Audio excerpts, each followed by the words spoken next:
के बावजूद उसको बाहर निकलने की इजाजत नहीं दी जा रही मुअतद्दा को, इद्दत वाली को।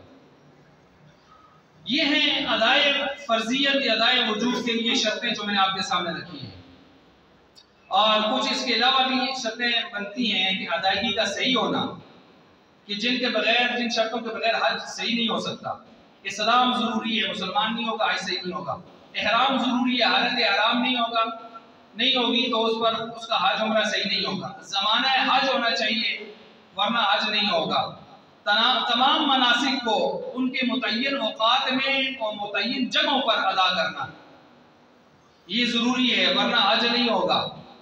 ऐसा नहीं है कि कोई कहे जी मुज़दलिफ़ा है, मिना है, अरफा है, तो मैं क्यों ना जाके ये काम पहले एडवांस में कराऊं सारे।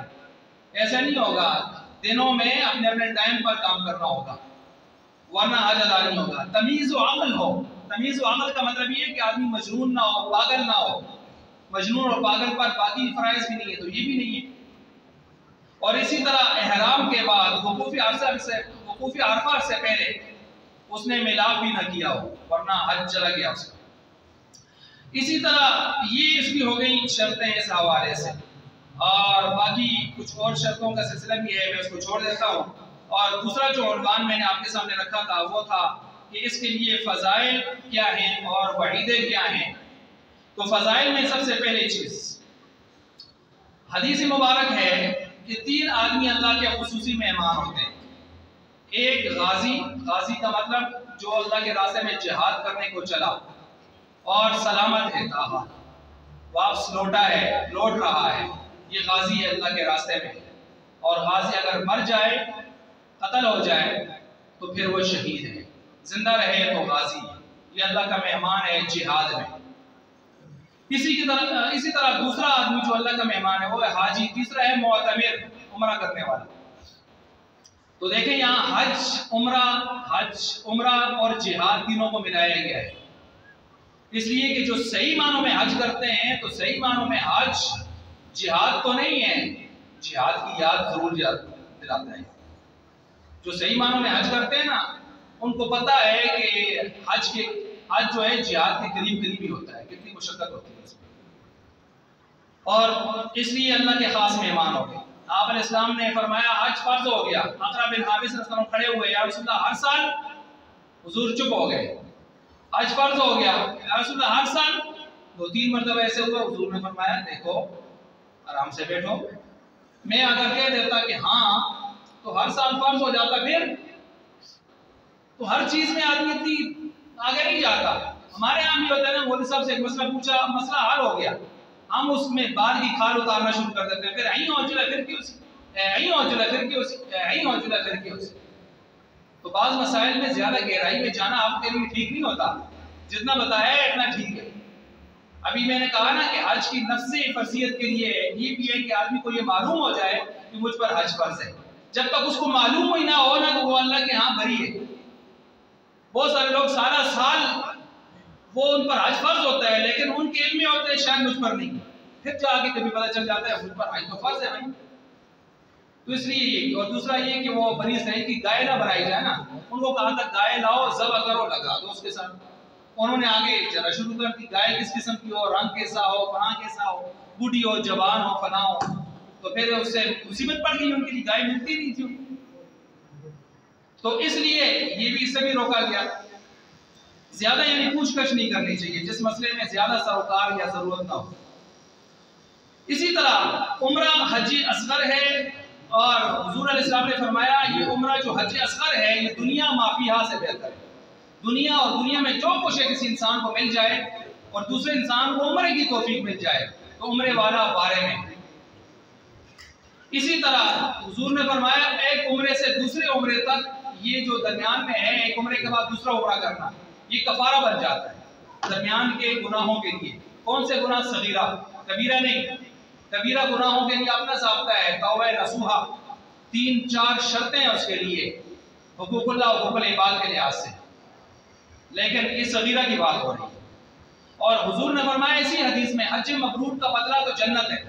हज मबरूर का बदला क्या है? जन्नत है। हज मबरूर की शर्तें मैं पिछले जुमा बयान कर चुका, 7 शर्तें। इसी तरह रमजान का उम्रा हज के बराबर है, और रमजान में जिसने उम्रा किया गोया उसने हुजूर अलैहिस्सलाम ने फरमाया मेरे साथ किया। रमजान का उम्रा किया गोया हुजूर के साथ उम्रा किया, और रमजान का उम्रा हज के बराबर है सवाब में। हज के बराबर होने का ये मतलब नहीं है जिसने रमजान में उम्रा किया हज फर्ज आपकी हज सवाब में कहा गया है, वरना हज फर्ज है तो अपनी जगह फर्ज रहेगा। और मैंने पहले अर्ज किया था कि हज फर्ज हो तो उम्रों की तरफ जाने की जरूरत नहीं, हज फर्ज का एहतमाम किया जाए, उस सफर में आप कई उम्रें कर सकते हैं। अच्छा, इसी तरह हज आपने इस्लाम ने फरमाया जिसने हज किया उसमें किसी किस्म की कोई शहवानी बात, शहवत वाली बात नहीं, कोई नाफरमानी वाला काम न किया, तो वो गुनाहों से ऐसे पाक साफ हो जाता है जैसे माँ के पेट से कोई बच्चा पाक साफ दुनिया पे आता है, ऐसे अल्लाह ताला उसको गुनाहों से पाक साफ करता है। और फरमाया पैदर पे हज उम्रा करो, पैदर पे। अगर अल्लाह ने ताकत दी है, हज फर्ज कर लिया है, फिर हज की तौफीक मिल रही है तो लोग जाते हैं हज करने के लिए। हमारे यहाँ पीर साहब तशरीफ लाए थे, 13 को उन्होंने जाना है, तो हमारे कई ऐसे हजरात हैं जिनको अल्लाह ने तौफीक दी होती है तो वो रोजाना हर साल जो है हज पे जाते हैं, उम्रों पे जाते हैं। तो अल्लाह ने माल दिया है, लेकिन इसमें ये ज़हन में रख ले अपने रिश्तेदारों में अड़ोस पड़ोस में कहीं अल्लाह के रास्ते में सदका खैरात तो करता है, फिर उसके बावजूद अल्लाह की तरफ से तौफीक है तो जाता रहेगा। अच्छी बात है, इंसान बार बार जाए, वहाँ मोहब्बत और ज़ौक़ और शौक़ की अलामत है। तो पैदल पे हज उम्रा करो, इसलिए कि ये गुनाहों से इंसान को ऐसे पाक साफ कर देते हैं जैसा कि कोई लोहार की भट्टी वो लोहे से जंग को दूर कर देती है, जंग लगा हुआ दूर हो जाता है। ऐसे ही हज उम्रे से इंसान का अंदर का दिल का जंग लगा हुआ दूर हो जाता है।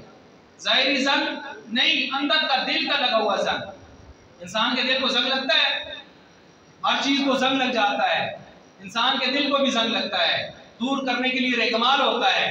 यहाँ अल्लाह का जिक्र है, तिलावत है, मौत को याद करना है, और दिल को जंग लग जाता है, दिल स्याह होता है, स्याही इसका जंग है।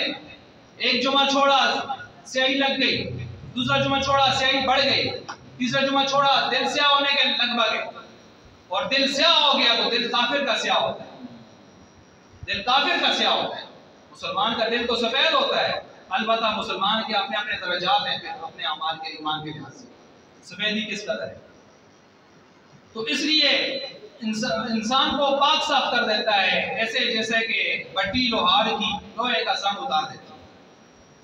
इसी तरह आपने सामने फरमाया, फजाइल बयान कर रहा हूं मैं, हाजी जब वो हज करके आए उससे फौरन जाइए, मुसाफा कीजिए, और घर में दाखिल होने से पहले उससे दुआए मग़फ़िरत करवाइए अपनी। घर में दाखिल होने से पहले क्या मतलब है? घर में दाखिल होने से पहले इसका क्या ये मतलब है कि हाजी साहब जब एयरपोर्ट से वापस आए सारे नुगजी वाले इधर ही पकड़ लें कि आज घर में दाखिल बाद में होना, पहले हमारे लिए दुआए मग़फ़िरत करना, घर के बाहर ही खड़ा कर दें, इसका ये मतलब है? इसका ये मतलब नहीं है। इसका एक मतलब तो मैं जहां तक समझता हूं, मैंने पढ़ा नहीं है कहीं, लेकिन वो भी अच्छा मतलब होता है, वो ये है कि जल्दी जल्दी जाओ उसके पास, इसलिए कि अभी वो पाक साफ होकर आया है, कुछ पता नहीं कुछ दिनों के बाद कोई पौड़ी बंधन हो जाए जरा पहले आ सकता, इसलिए अभी एक दूसरे ताज़ा ताज़ा क्या करवा लो, दुआ करवा लो। एक तो ये, और दूसरा मतलब इसका जो उलमा बयान करते हैं वो यही है कि जितनी जल्दी जाओगे उसकी हौसला अफजाई होगी। वो कहेगा देखो लोग मेरे इंतजार में थे, यार मैं आया और वो आ रहे हैं, और अगर त्री दाड़ी चौथे दाड़ी सब थके थके जो सब यार अंदाजा करो सांचार लगवाए, सिरा तो लाट लगवाए, तो इसलिए जल्दी जाओ ताकि उसका एहसास ज्यादा हो। अल्लाह का मेहमान वहां से इतने मुकद्दस मकामात से होकर आया है, इतने मुकद्दस फरीज़े से होकर आया है। इसी तरह कुरान में है वअज़्ज़िन फिन्नास बिलहज्ज यातूका रिजाला, जब इब्राहीम अलैहिस्सलाम ने किबला बनाया, वो तामीर कर ली ना, तामीर की, इस्माइल इस्लाम के साथ थे, और उसके बाद फरमाया वअज़्ज़िन फिन्नास, लोगों में ऐलान कीजिए, लोग आएंगे पैदल सवारियों पे, दुबली पतली सवारियों पे आएंगे, या तू का रिजाल अला कुल्ली ज़ामिर, कि वो आएंगे हर किस्म।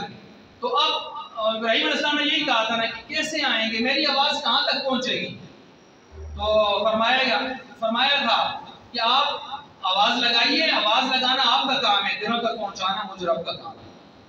चुनांचे फिर अल्लाह ने दिलों तक पहुँचाया। क़यामत तक आने वाले इंसान चाहे जहाँ भी थे, तो रूहों की सूरत उन तक अल्लाह ताला ने आपकी आवाज़ को पहुँचाया, और जिन्होंने लब्बैक कहा इंशाअल्लाह वो वहाँ हाज़िरी करेंगे, सबसे ज्यादा बंदे जो जहन्नम से आज़ाद किए जाते हैं वो अरफा के दिन होते हैं, जब अल्लाह की रहमत मूसलाधार बारिश की तरह बरस रही होती है। उस दिन अल्लाह ताला आसमानी दुनिया पर आके अपनी रहमत का इजहार फरमा रहे होते हैं, बड़े बड़े गुनाहगारों की बख्शिश हो रही होती है। और इस दिन अल्लाह की रहमत मूसलाधार बारिश की तरह बरसते हुए देखकर शैतान ज़लील ख्वार हो जाता है। हाजी के तलबिये के साथ दाएं बाएं की चीजें उसके साथ तलबिया बढ़ती हैं, और हाजी सिफारिश करेगा, उसको अल्लाह हक की सिफारिश देगा। 400 आदमी या 400 घरानों की कि जो सिफारिश करेगा ये इंसान, हज मबरूर जिसको नसीब हो जाएगा। हज मबरूर वही 7 शर्तों वाला जो मैं पिछले जुमा तफसील से बयान कर चुका। हर हाजी नहीं, हर हज करने वाला नहीं, हज मबरूर वाला। तो इसके साथ साथ फरमाया कि जिहाद और हज का जो खर्चा है, इंसान जो 1 रुपया भी खर्च करता है हज में या जिहाद में, इसका दर्जा अल्लाह 700 गुना ज्यादा देते हैं। कुरान करीम में अल्लाह ने फरमाया जो खर्च करता है 1 रुपया फयुदाइफहु, डबल देता हूँ, और फलहु अशरु अमसालिहा, 1 के 10 देता हूँ, और सबअ सनाबिला फी कुल्ली सुंबुलतिन, के 1 के बदले में 700 अता करता हूँ। वल्लाहु युज़ाइब, और फिर उसके बाद अल्लाह फरमाते हैं इन्नमा युवफ़्फ़स साबिरून अजरहुम बिग़ैरि हिसाब, बगैर हिसाब किताब के देता हूँ, दुनिया वाले गिन नहीं सकते। तो ये हाजी और मुजाहिद वो खुश नसीब हैं कि जिनको 1 रुपया खर्च करने पर भी 700 का सवाब मिल रहा होता है। औरतों का जिहाद हज है, तब औरतों का जिहाद हज है, ये भी इसकी फज़ाइल में से है। और हाजी कभी गुर्बत में नहीं आएगा, फकर में नहीं आएगा जो हज उम्रा करने वाला है। इसी तरह फरमाया जो हज उम्रा और जिहाद के लिए निकला, मर गया इस सफर में, तो कयामत तक इसके लिए नेकियां लिखी जाएंगी। गोया कयामत तक तवाफ करता जा रहा है, कयामत तक जिहाद करता जा रहा है। ये हज उम्रे के और जिहाद के फजाइल साथ मिला के बयान किए। और इसके साथ साथ ये तो थे फजाइल, और इन्हीं में से हज बदल की फजाइल, हज बदल की वजह से अल्लाह 4 आदमियों को जन्नत अता करते हैं। जिस आदमी की तरफ से हज किए जा रहे हैं, मुर्दा मर गया, उसकी तरफ से वो मुर्दा हाजी जो हज करने चला है, हज बदल वो शख्स करे जिसने अपना हज फर्ज किया हो। बेहतर यही है जिस पर अपना हज फर्ज अदा न किया उसको न भेजा जाए। हज बदल उसके अपने शराइत है, और हज कराने वाला वारिस उसके लिए भी जन्नत है। और जिसने ये वसीयत लिखी है, कातिब वसीयत, इन 4 आदमियों के लिए जन्नत का वादा हज की वजह से होता है, हज बदल की वजह से होता है। तो बताएं हज बदल का या हज का कितना ज्यादा मकाम है, और फरिश्ते इसे मुसाफा करते हैं वगैरह। और इसी तरह हज अगर नहीं कर सका, दूसरा आदमी उसकी तरफ से हज करना चाहता है, इसका सबूत मिलता है। एक साइला औरत ने पूछा था, मेरे वालिद पर हज था, सवारी नहीं कर सकते थे, फौत हो गए, क्या करूं? हुजूर ने फरमाया कर्ज होता तो अदा करती, अदा हो जाता। जी अदा हो जाता। फरमाया ये भी अल्लाह का कर्ज है, अदा कर दो, अदा हो गया। हज बदल इसका सबूत इस तरतीब से।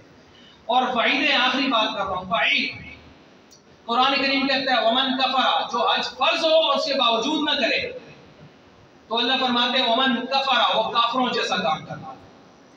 हज फर्ज है और हज नहीं करता, ये काफरों जैसा काम कर रहा है। यही है मन तरक सलात मुतअम्मिदन फक़द कफर, जिसने नमाज जानबूझकर छोड़ी फक़द कफर, बाकी इमाम कहते हैं काफिर हो गया। हमारे इमाम वही सबसे ढीला हुक्म लगाते हैं, नरम हुक्म लगाते हैं, वो कहते हैं काफिरों जैसा काम किया। इधर कुरान कहता है वमन कफरा, जिसने हज फर्ज होने के बावजूद न किया उसने काफिरों जैसा काम किया। अच्छा, फ़इन्नल्लाह गनिय्युन अनिल आलमीन, इसमें अल्लाह का गुस्सा है। अल्लाह फरमाते हैं हज फर्ज होने के बावजूद नहीं करते, तुम्हारे हज की तुम्हारी मुझे कोई जरूरत है? जाओ शक्ल रुख करो अपनी। फ़इन्नल्लाह गनिय्युन अनिल आलमीन, अल्लाह गनी है, तुम्हारे हज की कोई जरूरत नहीं। ना तुम्हारी कोई जरूरत है कि तुम आओगे तो मेरी खुदाई तब चमकेगी। ऐसे नहीं, जाओ अपना काम करो। जी ऐसे अल्लाह में कोई मोहताज है तो अल्लाह ये कह रहे हैं मैं तुम्हारा कोई मोहताज हूँ। हज फर्ज होने के बावजूद नहीं करते, एहसान चढ़ाते हो, ये गुस्सा है अल्लाह। इधर कुरान की आयत में गुस्सा और वईद, उधर हदीस में आप इस्लाम इतने शफीक और करीम और रहीम नबी हैं, मिसाल नहीं दी जा सकती, वक्त नहीं है कि इसके बावजूद फरमाते हैं जिस आदमी पर हज फर्ज हो और कोई रुकावट उसके लिए ना हो, कोई बीमारी ना हो, हज ना करे, वो यहूदी मरे या ईसाई मरे, मुझे कोई परवाह नहीं। हज़रत उमर फरमाते हैं ऐसे लोगों पर मेरा दिल चाहता है जिजिया रख दूं क्योंकि मुझे ये मुसलमान नजर नहीं आते वगैरह। इस तरह की कई रिवायात और उसमें और फरमाया कि ऐसा शख्स दुनिया में आने की वापस तमन्ना करेगा कि काश मुझे वो उम्र मिले में हज करा, लेकिन फिर दोबारा उसको उम्र नहीं मिलेगी और हज का इरादा हो, हज फर्ज हो, फरमाया जल्दी करो कहीं बीमारी कोई हाजत पेश आ जाए और फिर रह जाए आयतों से। और फुक़हा भी अल-क़र्र और-राइद, फ़थुल क़दीर वगैरह बड़ी बड़ी किताबों में ये फरमाते हैं कि हज फर्ज होता है अलल फ़ौर। अलल फ़ौर का मतलब ये है हज फर्ज हो गया तो जितनी जल्दी अदायगी आप कर सकते हैं कोशिश करके आपको अदा करना जरूरी है। ये नहीं है कि कभी कर लेंगे। अलल फ़ौर का मतलब है जितनी जल्दी अदा कर सकते हैं करना, अदा कोशिश करना वाजिब है, आप पर लाज़िम है। अल्लाह ताला हमें मसाइल को समझ के अमल करने की तौफीक अता फरमाए।